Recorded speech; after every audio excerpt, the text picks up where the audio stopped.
ما تهاجمش بس من عموم الناس، اتهاجم كمان نحاس باشا في البرلمان، وراح البرلمان وقال جملته الشهيرة: أعرف أن هذه ليست النهاية لكنها بداية الطريق.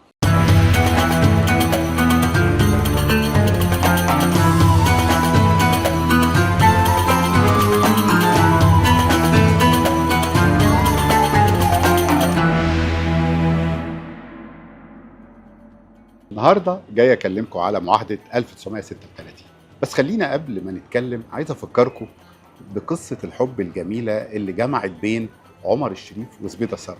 فاكرين فيلم في بيتنا رجل، فيلم الابيض واسود الجميل اللي كنا كلنا بنشوفه؟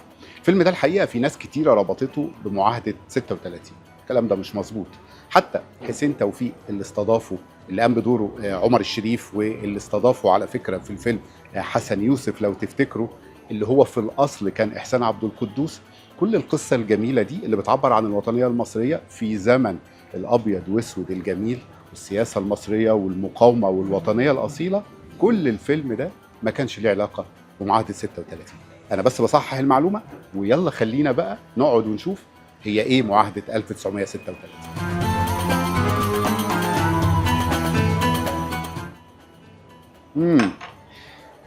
بص يا سيدي، فاكر لما اتكلمنا عن ثورة 1919 في الحلقات اللي فاتت؟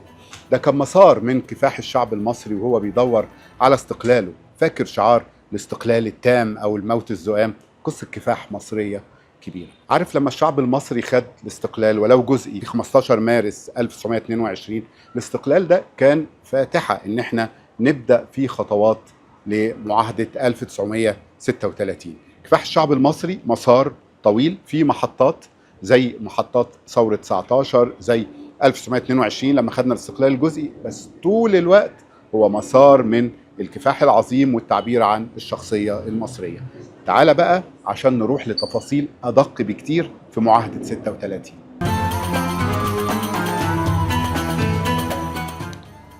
في 2 مارس 1936 انطلقت مفاوضات معاهدة 36. كانت في قصر الزعفرانة. ايوه، قصر الزعفرانة اللي انت تعرفه اللي في مصر الجديدة القائم ده كان شاهد على تاريخ مصر. انطلقت مفاوضات كتيرة وطويلة، شد وجذب عشان مصر تنال استقلالها، لغاية ما اتوقعت هذه الاتفاقية في 26 أغسطس 1936 في وزارة الخارجية في انجلترا، في لندن، قاعة لوكارنو الشهيرة في وزارة الخارجية البريطانية.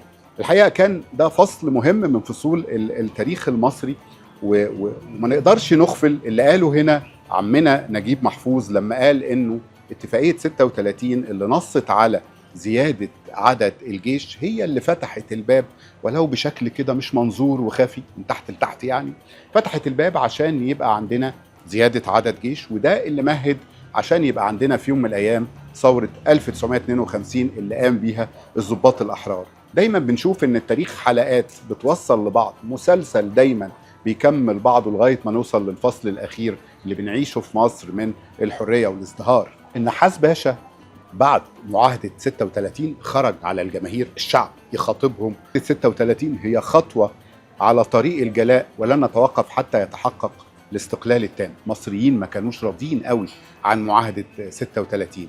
ما تهاجمش بس من عموم الناس، اتهاجم كمان نحاس باشا في البرلمان، وراح البرلمان وقال جملته الشهيرة: أعرف أن هذه ليست النهاية لكنها بداية الطريق. نحاس باشا طول الوقت كان بيحاول يدافع عن جزئية الخطوات للحصول على الاستقلال، لكن كان المصريين طول الوقت بيدوروا على الاستقلال التام أو الموت الزؤام زي ما احنا شفنا في شعارات ثورة 19. بنود الاتفاقية بتاعت 36 كان فيها شوية بنود، انه ينتقل الجيش البريطاني يروح عند مدن القناة، بس امتى؟ لما المصريين او مصر تبني السكنات على احدث مستوى، ان الجيش البريطاني ما يزيدش عن 10,000 واحد في حدود السلم والامن، لكن لو زاد وفي حملات او في حروب تقدر بريطانيا تزود العدد زي ما هي عايزة. مجموعة من الشروط ما كانتش عاجبة المصريين، وطول الوقت كان النحاس باشا يحاول يقول للناس ان دي خطوة على الطريق، لكن في نفس الوقت الشعب ما كانش راضي. فضلت حلقات معاهدة 36 وانه ازاي الشعب اتعامل معاها، وازاي القيادة السياسية تتعامل معاها، لانه دايما الناس بتبقى طالبه المطلب الاخير والعنوان الاخير، لكن الساسه والقاده بيبقوا شايفين انه عشان نحقق العنوان الاخير ده محتاجين خطوات ومحتاجين مسار عشان نقدر نوصل لاهداف الشعب. الاثنين كان هدفهم واحد، مصطفى النحاس والناس، الاثنين كانوا عايزين الاستقلال التام، بس لكل واحد فيهم كان ليه طريقته.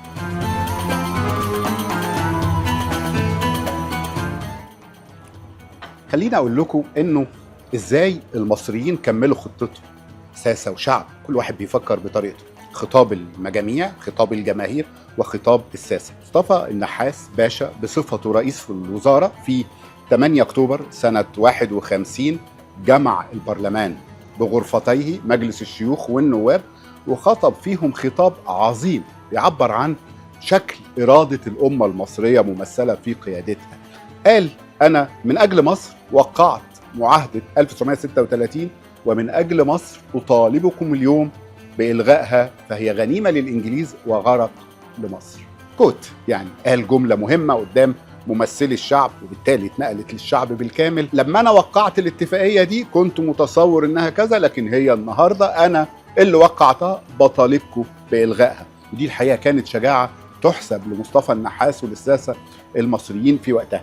في كتابات تاريخية كتير قالت انه النحاس باشا كمان اتقدم بمشروعات قوانين، كانوا بيسموها زمان مراسيم قوانين، اتقدم بمشروعات قوانين عشان يعتبر انه وجود القوات الانجليزية هي وجود محتل.